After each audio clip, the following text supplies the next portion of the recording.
We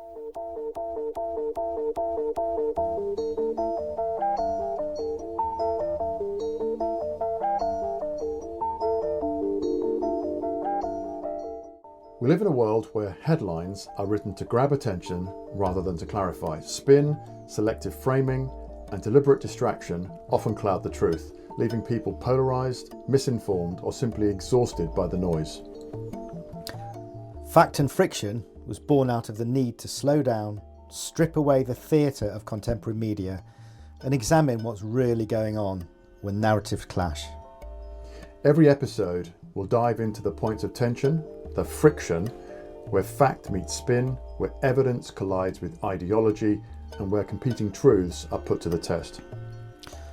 Our purpose isn't to lecture or to preach. Often it won't even get to the ground truth, but to unpick, challenge, and illuminate. So we aim to help you, our listener, to see through the haze of modern media, offering you clarity without oversimplification, and provide a balanced perspective that offers every side of the argument. So let's get to the episode.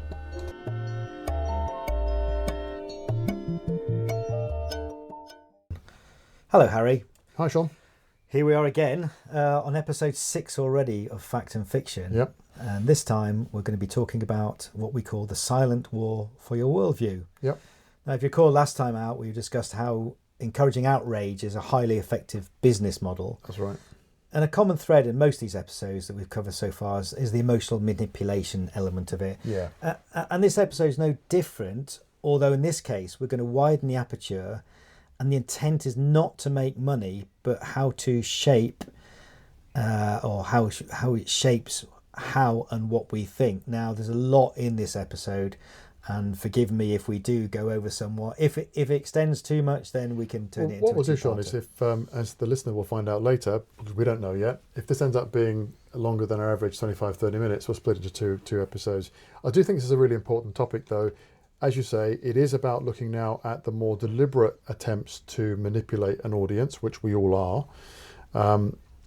And as we'll talk about in a minute, that deliberate manipulation is just as effective as the non-deliberate influence we've been talking about thus far. So it's an important future view as much as it is a current view of what is happening to us as consumers of information. Absolutely, indeed. So what are we really talking about here? Well, it's largely invisible, as most things are in this world, but there is a persistent, constant battle going on to shape how we interpret events and how we make judgments and even decide what we believe. Yeah.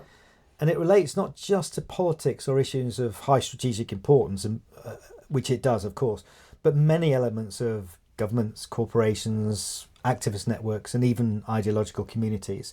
So in this episode, what we're going to do is the how and why actors continuously compete to shape or confuse, important point, our understanding, what to look out for, and how to retain a coherent, balanced and objective perspective. All right, so this leans back, doesn't it, Sean, to our past, the world of influence operations. We've both been involved in that to a greater or lesser extent. So let me just recall, if I may, some of the stuff that we would have talked about from a doctrinal perspective. What is it? Indeed. What's happening? Yep. So while the intent of many of these operations is about persuading or convincing people of a specific viewpoint, there's, I think, a really important nuance that increasingly, from what you've just said and what we've seen, is whether or not they get you to believe a certain thing is almost becoming subordinate to just overwhelming you, to fragmenting a view to the point where nobody really knows what to distinguish as being a signal or noise. In other words, a bit like we talked about on a previous podcast about you just become exhausted by the emotion. Now we're getting exhausted because we're just getting bombarded left, right and centre, and we just don't know what to decide is true. Absolutely that. So exactly as you said, the scale, speed, effectiveness of influence operations they have changed fundamentally over the last 20 years actually. And there's three really structural shifts which we've touched on before that have enabled it. Firstly, of course, the proliferation of information and the information environment. Yeah. And that's pretty much unlimited, isn't it? I mean, news travels at light speed instantaneously these days, and of course it's algorithmically prioritized and amplified, as we've discussed many times before. Absolutely. Then there's the democratization, as we call it, of influence tools. The data manipulation capabilities, including those enabled by AI, such as micro-targeting, etc., automated contact generation.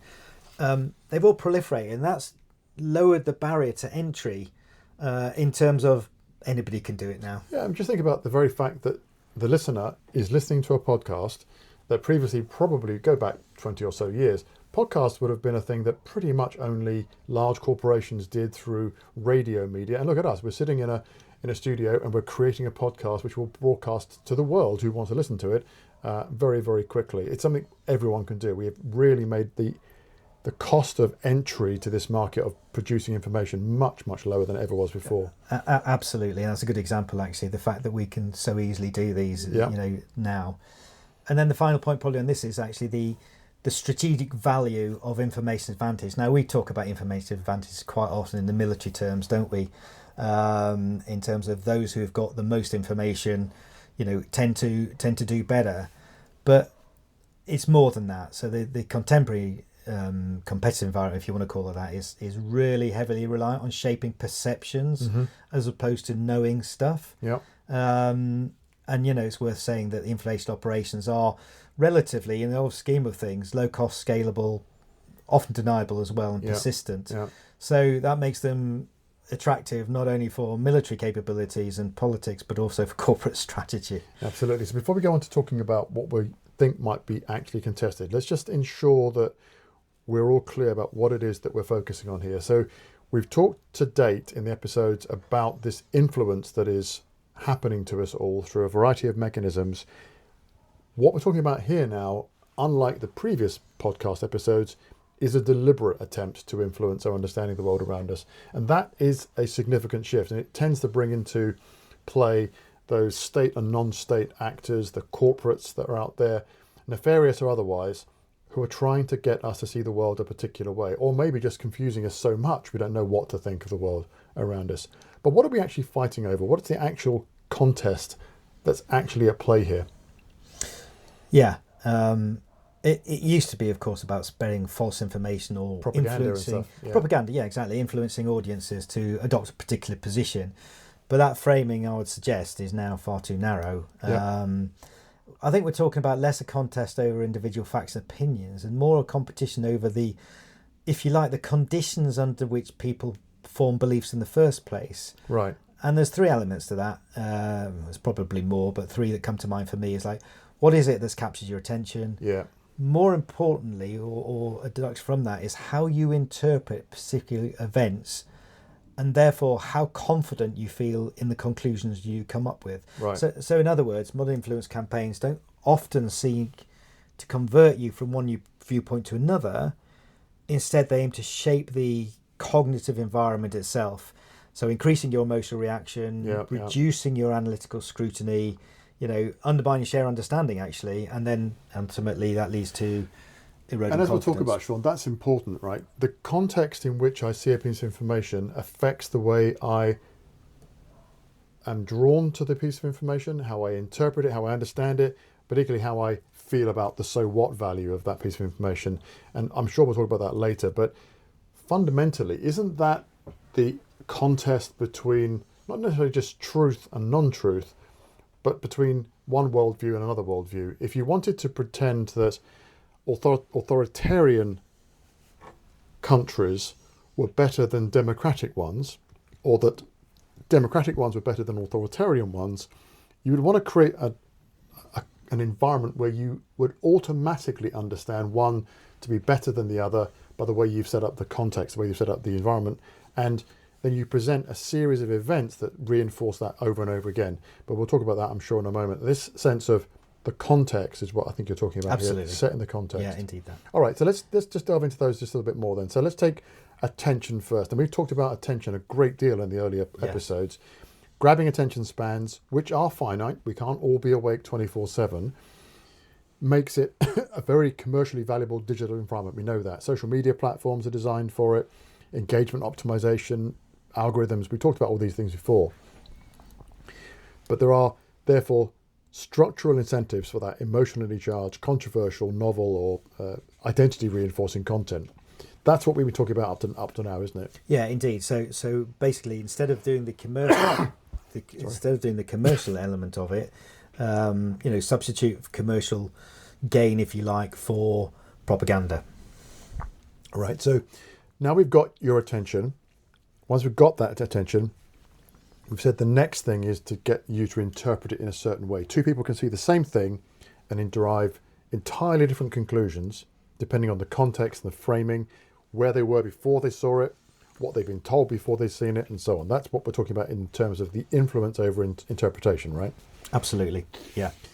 So if modern influence activities frequently exploit this by embedding events into a sort of pre-existing context or emotional narrative, when you think about certain key figures in the world of geopolitics and our view of them in terms of, are they corrupt? Are they creating a situation where I'm feeling victimized, that institutions are failing? That's the kind of context talking about creating, right? Absolutely. Yep. All right. So disinformation in that context is really about a single thing. It's about generating this constant stream of information that might be mostly or partially true. It's about creating a context and emotionally loading it all so that whatever you see after that point, there are bound to be competing explanations. Indeed. And then our confidence, which is the third factor you described earlier, is where that battle really starts to focus. I've got you to a place where I've got your attention. I've got you to a place where your interpretations are either very strong or very weak, depending on what I'm trying to do. And now I'm going to start driving your confidence in your decision making, your understanding of all of that. Absolutely. And actually, I've done quite a lot of research, as we both have actually, on this particular one. And there'll be more in the show notes, but it's strongly supported by academic studies.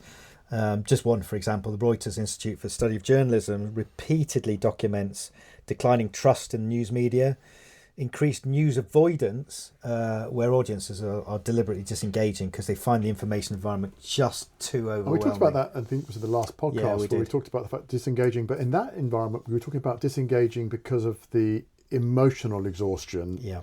What we're talking about now is that the information environment is so polluted, so noisy, so dominant, overwhelming, great word. The people are just engaging because they just don't know where to start with it, just literally stepping back from it. Exactly right. And there is an associated issue here that the greater the number of individuals who subscribe to a particular perspective, the more likely that target audience is to have confidence in the argument, and the less attention they'll pay credibility to the source. So basically, they can't all be wrong. Yeah, exactly. Mass matters, but in an information environment, I can't believe I'm quoting Churchill, but anyway,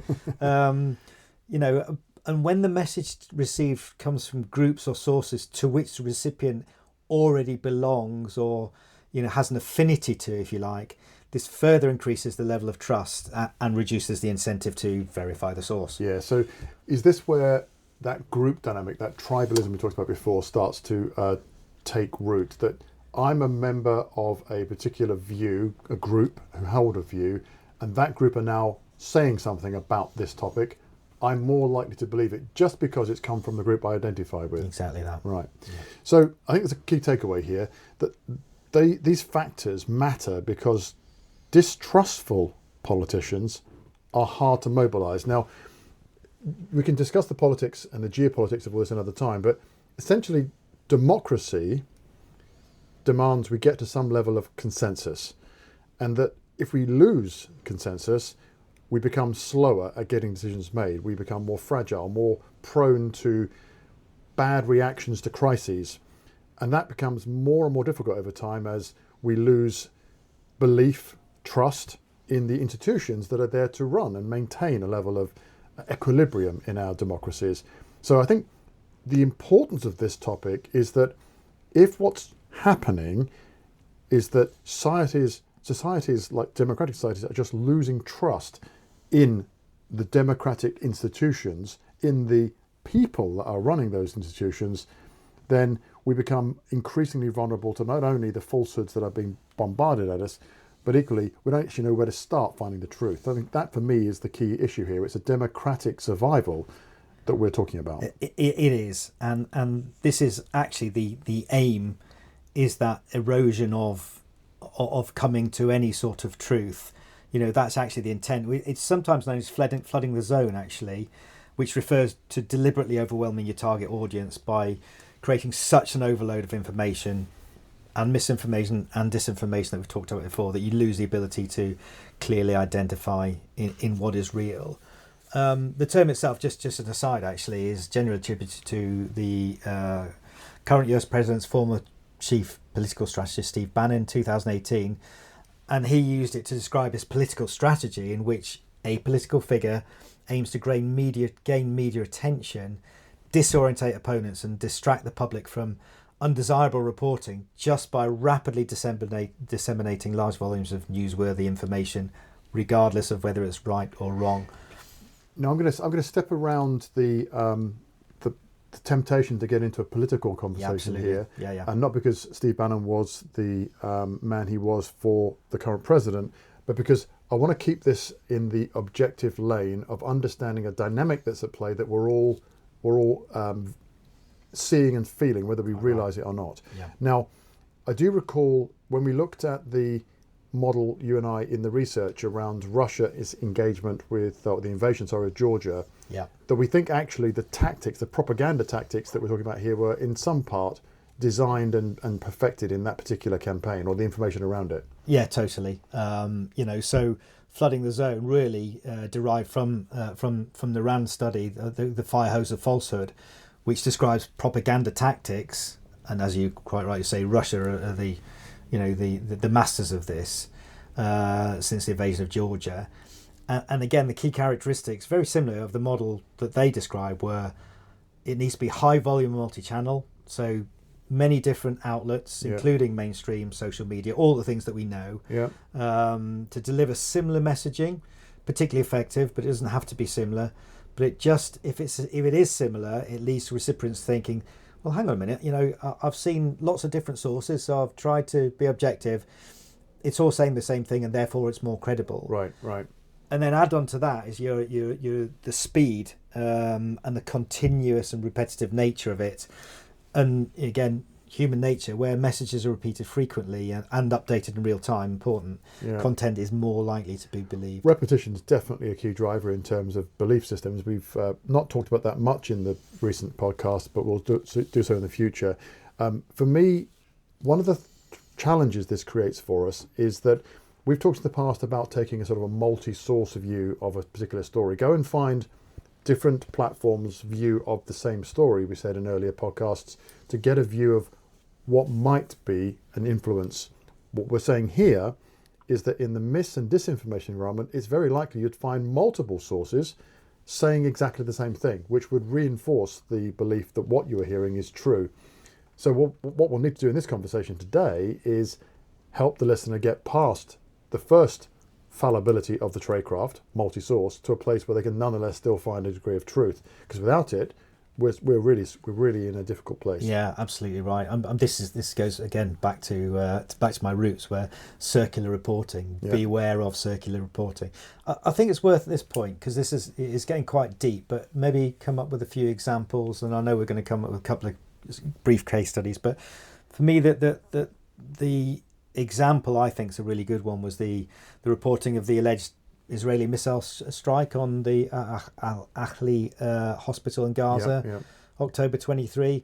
So if you remember, the initial narrative spread globally within minutes and was amplified by major outlets before verified, was that it was indeed attacked by the Israelis. And then subsequent investigations over a long period of time actually indicated that actually the explosion was more likely to have caused by a misfiring Hamas rocket.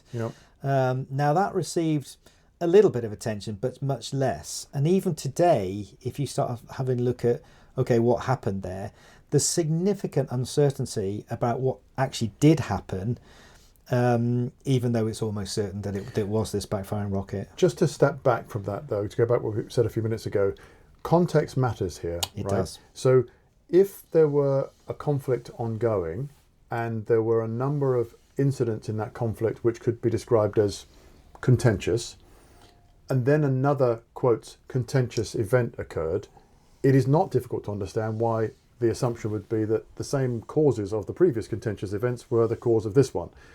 The point I'm making here is context matters. Indeed. Whether it's true or not that the Israelis or the Hamas rockets were involved, the fact is context matters. And our position on a particular event, our interpretation, is driven by that context and our previous exposure. Indeed. And this is not about the who did what to whom thing at Sure. all. I think for me, the incident, the big takeaway for the incident really is it demonstrated that how really difficult it is to dislodge an emotionally powerful narrative once it's saturated that information. And I think that's really the point I'm making is Yeah. you've got this narrative. I'm going to step away from the politics of the Gaza Indeed. conflict. You've got a narrative that is strong and emotionally connected, which activates a lot of people, and that is what's allowing certain interpretations of events to be predominant. And that's probably the most important takeaway Yep. from that case study. All right, let's move on to other features of that model, because I think this model is quite important, because if it is at the center of how that you called it the fire hose of falsehood, if the fire hose of falsehood is at the center of how the information operations influence operations to be done, we need to understand it a little bit further. So what are the other features of this model, Sean? So the first one, I think I've briefly mentioned already, so it's that lack of commitment to consistency. You know, your content doesn't need to be constrained by reality, but it can include all sorts of misinformation, disinformation, partial truths, always good partial truths. But it depends on the situation and the desired effect, actually. So, you know, if done by the Russians within the Ukraine environment, might be trying to achieve something different from, say, the Chinese in terms of what they're trying to do. Now, quite often the narrative will contain elements of the truth, but other times it can be totally manufactured and supported by manufactured evidence. The key, once again, is that sheer volume and speed of it, because it relies really on what we call, and it's not a good term because it's a negative, a cognitive laziness of the audience. Yeah, particularly where there's all these potential sources we talked about, you know. But over time, that low credibility source can gain greater traction as the source is forgotten through what we call sleeper effect. So the sleeper effect is saying that we're not trying hard enough to get past what appears to be true because we haven't gone to the source. But the reality here, Sean, is where is that source? How do we even begin to understand the source? Because the lack of understanding of what the source is driving what could be described as cognitive laziness. I'm not entirely sure as you said, it's perhaps a negative term. Cognitive laziness suggests we're all failing. And maybe there's a degree of truth that we are not pushing as hard as we should. But the sleeper effect, which is what you're describing, is that we get this sense of we don't know what's going on. We can't find the source of what's going on, but we've been bombarded down multiple channels on the same story. Therefore, I'm going to assume that that's right. Yeah, exactly that. And back to the cognitive laziness, you know, it's definitely worth pointing out that these influence operations, they don't depend on the target audience being gullible or unintelligent. The challenge is literally one of scale. The human brain is simply not optimized to handle today's information environment, which competes with those thousands of competing claims a day, the continuous emotional stimulation that we've talked about before, the constant near real-time commentary, etc., etc. And of course, when exposed to an overwhelming amount of competing information, the cognitive performance deteriorates and critical reasoning disappears. I think probably you could summarize it. When you get to the point where you've been bombarded by so many different channels on so many different topics, you just shut down. I mean, you just get to the stage of it's overload. You just don't know where to start with it, to be honest. Absolutely right. Yeah, and of course, once that occurs, you know, your emotional interpretations then dominate. You know, it's again natural human nature. Well, they're the easiest thing to go back to, aren't they?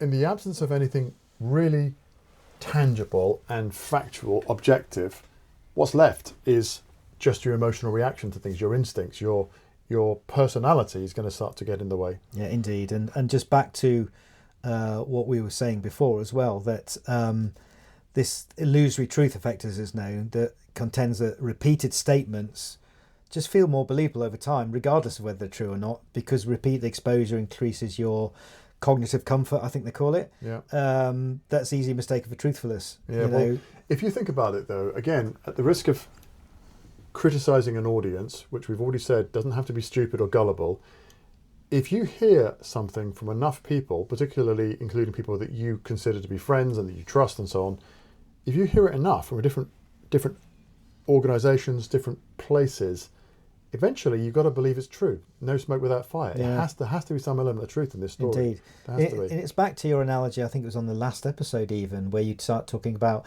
the theft of mobile phones. Yep. That everyone's outraged by it, and it's endemic, obviously, but Yep. actually that's only really because it's getting repeated again and again and again. Right. Well, let's move on to a couple of other case studies, Sean, because the theory of this is a little bit overwhelming in itself. There's so much psychology, for example, in this, and so many different things to consider. I suspect, by the way, we're going to need to come back to some of these issues in some more depth later on. But let's talk about a couple of case studies. Right, I'm going to pick one that comes straight to my mind because it's been back in the news quite recently with the study of barnacles on bits of aeroplanes and how you can judge where they've been and so on. The MI-17 incident, the Malaysian Airlines flight MH17. We know that there are lots of bits of information floating around about what happened, what didn't happen, who was involved, and so on. But the narratives very much contradicted each other, right? I mean, we ended up with a very confused picture. And still do, and there's lots of documentaries on it, actually. Without going into any detail, there's conspiracy theories where there's, deliberate, totally accidental.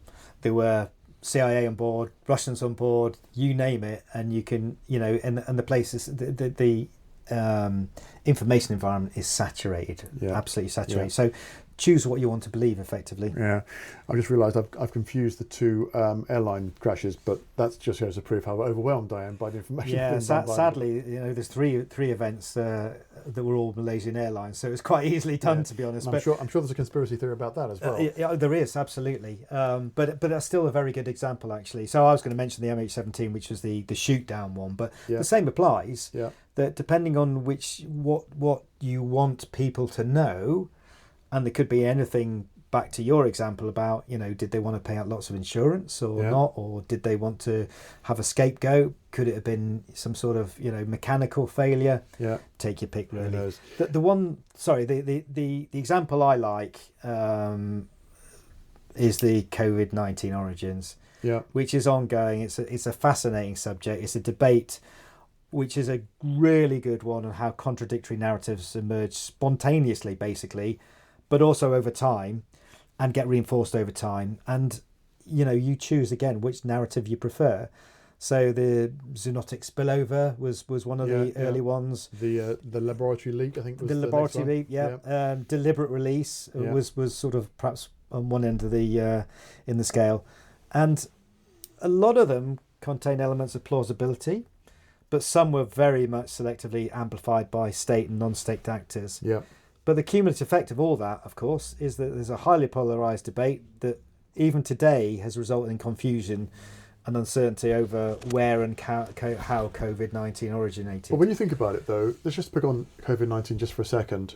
Given the amount of mis and disinformation, as well as just numerous conspiracy theories and other narratives that were out there, I think for the most part, the majority of the audience now is completely disengaged with the conversation. They're just not tuned into that conversation anymore. You know why? Because they don't know what the truth is. They don't believe the truth is ever going to come out.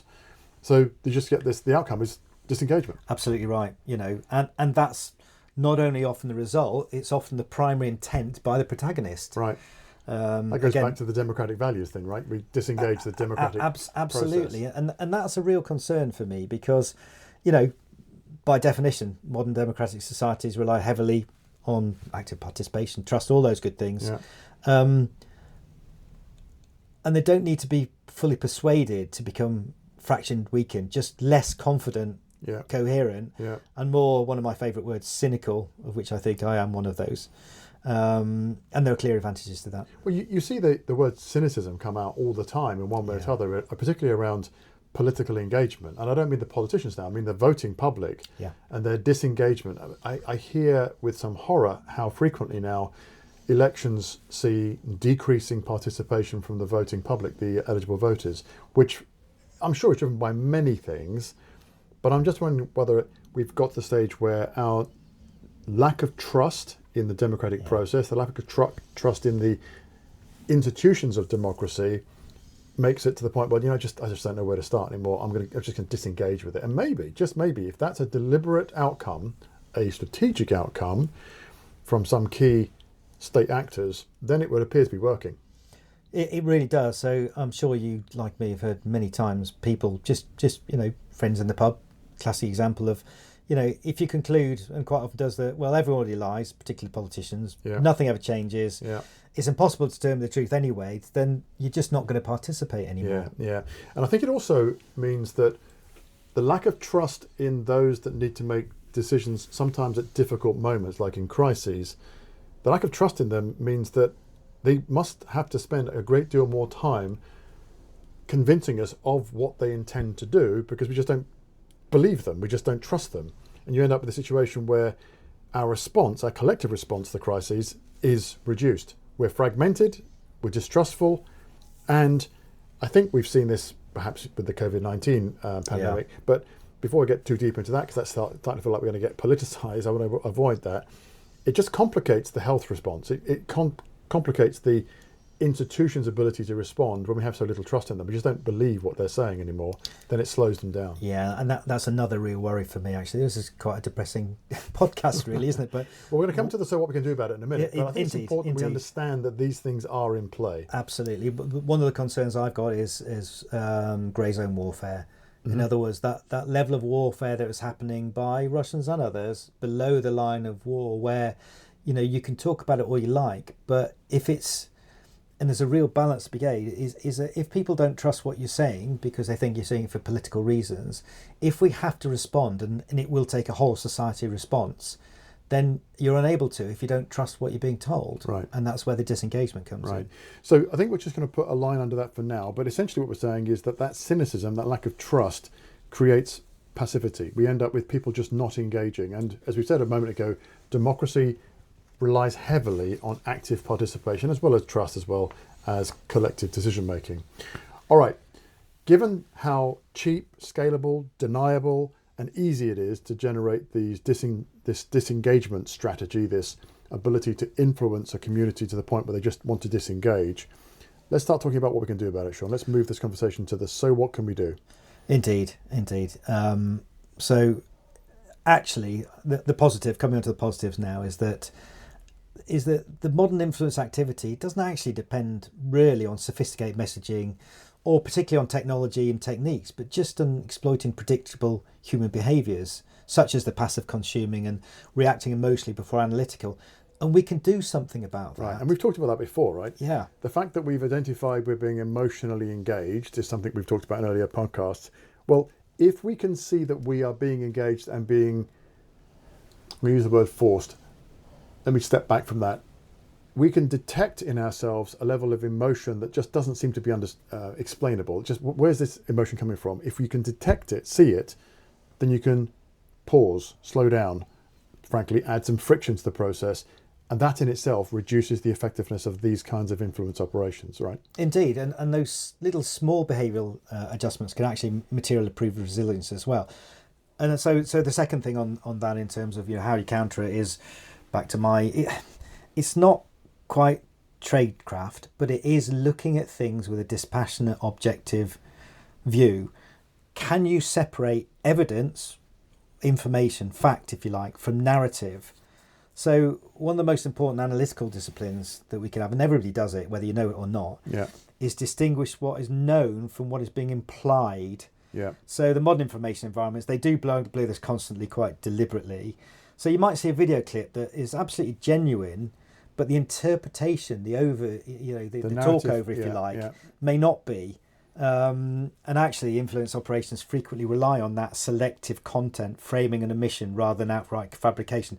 So one of those things is, you might see an element of a clip where you're missing the whole context. And we've seen quite a few examples of that recently, actually, quite often involving the police, actually, where you see a very mixed stuff, and crikey, that's really bad. And then when you see the whole thing, you go, oh, now we can understand what happened there. But there's been plenty of examples of that. Yeah, I think the point there, though, is, we've said about recognise you're being hijacked, to use a phrase, use a word, emotionally, got that.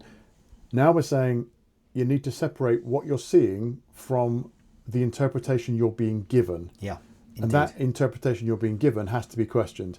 Why would they say it? Why would they say it that way? Why would they use that word? That's the kind of questioning that would be critical in trying to separate yourself from being influenced unnecessarily. Yeah, absolutely. So I think for me, there's three questions to ask yourself. What do I actually know from this? What are the facts? What are the facts? Yeah. What assumptions am I making? It's quite difficult to discipline yourself to doing this, actually. Yeah. But then, okay, so given those two, then what interpretation am I being encouraged to actually take? Yeah. So, back to the title of our series, actively seek friction and not in reinforcement. Yeah, the friction we're talking about here, though, Sean, is to step back and slow down just a second. Yeah. Friction is generally about slowing something down in the context we're talking about. It certainly is what we're trying to say. For me, what that means is just take a moment, particularly when you're being emotionally triggered, particularly when you know an interpretation is potentially being put in front of you that may or may not be actually the one that you should be hearing. And that's the moment when you start to get some control. Absolutely. And you can do the slowing down piece actually by taking a deliberate approach to tracing your upstream sources. Mm-hmm. Don't just take something at face value. A lot of the information we're now seeing is what we call several layers removed from the original source. So it's reposted, or you see screenshots, clip videos all the time, which just enhances the whole effect. So if you can try and access the original source, which is sometimes easier said than done, much easier. You actually can find the ground truth, if you like. Yeah. I think what we need to do, Sean, at a future podcast is we need to take that one point right there, trace upstream sources, like you said, and we need to give the audience some really tangible examples of how they do that. Because I get the point. I genuinely do. But in truth, I'm doom scrolling through my feed and I've just seen an article on X and I'm now triggered by it. Yeah. And now what you're saying, all right, go and find the original source that article or that post was created upon. Yeah, I get it, but how do I do that? Yeah, and well, A, how would you do it? But B, are you really going to get off the sofa and go, right, okay, I'm now going to basic level Google something and read all the articles go into Google Lens to find out if something is actually a true... Or are you, by doing that, going to reinforce the chances of seeing it over and over again, which is going to reinforce your strength? Because as we know, saturation is a signal in itself, right? Indeed. And maybe that's one of the things we could just point at for now is if you feel you're being bombarded on a certain channel, we've talked about this in terms of how the algorithms of information systems are using that to try and retain your attention of your finite amount of attention you've got to give. But maybe recognizing that you are being bombarded, maybe becoming exhausted emotionally, cognitively, is in itself another signal of what might be happening to you. And all we're trying to do at this stage of this conversation is identify potential signals that you would identify, stand back from, and slow down. Indeed. And I think there's one more element as well, and that's I would characterise it as maintaining intellectual humility. Intellectual humility. Got humility, you, right. But which again, it sounds a little bit pompous, but really what I'm saying is that modern information environments, there's so much information in there that it can create illusion of certainty. Right, I've read all this, therefore that's true. It must be true. It must be true. But and particularly in fast-moving events or crisis, the information is actually often ambiguous, or at least incomplete, actually. And so it requires a mindset that you're happy to accept that I don't know yet. Yeah, I think, really don't know. Yet. I look forward to the day when a particular information source, whether that's a journalist, whether that's a social media platform, whatever, when asked the question, what's going on, I look forward to the day when they say, we don't know yet. Yeah. Rather than trying to fill the void with something that is based on goodness knows what. The I don't know what is probably the best example of actually a level of humility. I don't know. I'm trying to find out. This is what we believe to be true. These kinds of prefixes are the ones we should be looking for in the early stages of any emerging event. Because I think you said this a long time ago in one of our previous podcasts. The only certainty is the first report is almost certainly not right. Absolutely. And that the story is going to change as the story gets more mature, for sure. Yeah, it's just as a slight anecdote, and I already thought about it until now, is that one of the things that we get drilled into us as intelligence professionals is if you're asked a question by the decision maker or the big boss, it's okay to say you don't know, but it's not okay to say something that you're really not sure about. Yeah. I mean, the second part of that is I'll go and find out. Yes, yeah. But I don't know yet. It's quite a powerful thing to say. All right. So as we've now run into our 35th minute or so, let's start pulling this together. The point of friction. What is it we're offering in terms of the big takeaway here, Sean, for the audience, in terms of what is the point of friction we want them to take away from this session? I think one of the key takeaways to this is that the modern information campaigns, if you want to call them that, the propaganda, say, they don't need to convince you of anything. Yeah. They just need to overwhelm your attention, undermine your confidence in doing so, and exhaust your cognitive processes, if you want to call it that. Right. And at scale, that's what attacks the informational foundations of the societies in which we live. Yeah. And I think the other element to that is it can happen without us actually being consciously recognising. Yeah, now this is a pretty depressing version of the information systems that we've been talking about to date, because this is about driving a degradation of the societies we're part of. Now, I'm tiptoeing around a little bit the geopolitics here, right? Yeah. I'm trying to focus on the objective influence mechanisms at play, and yet we keep talking about the degrading of democratic society. So let's just post that as being, we recognize we are being somewhat biased in reflecting it in that way. But if the audience takes away any one thing from this conversation from me, it would be that while there are information systems in play which are influencing us, some of them are doing it for economic reasons, but equally some of them are doing it for political reasons. And we have to recognize that's happening first, and then look for symptoms, which we've talked about. Looking for the saturation signal, looking for the moment when you just say, I just don't know, and you'll go and try and find out another time. Those are the kind of things I want the listeners to take away from this podcast. Yeah. All right. So what about a thought for them to take away as they go away from this? What's the listener reflection we want them to take away as a thought before they go? That's quite a difficult one because we've covered a big area. But I think that these modern influence operations that we're talking about, that they rarely work through crude persuasion. I'm going to persuade you of something else because I'm going to show you this. Yeah. But it's more about shaping the environment in which you make your own judgments. Yeah. So for the listener, when's the last time you deliberately slowed down long enough to decide what you genuinely think based on the, as much as possible, evidence that is in front of you, rather than simply reacted to what you were shown? Yep. That's the big one for me. I think that's a good question. All right, now, as you said, I think at the very beginning of this podcast, Sean, this is a very, very big topic. And as I think added, we're swinging the podcast now round towards the world we live in and how we can start to learn about these influence mechanisms, both commercially driven as well as state and non-state actor driven in this most recent podcast.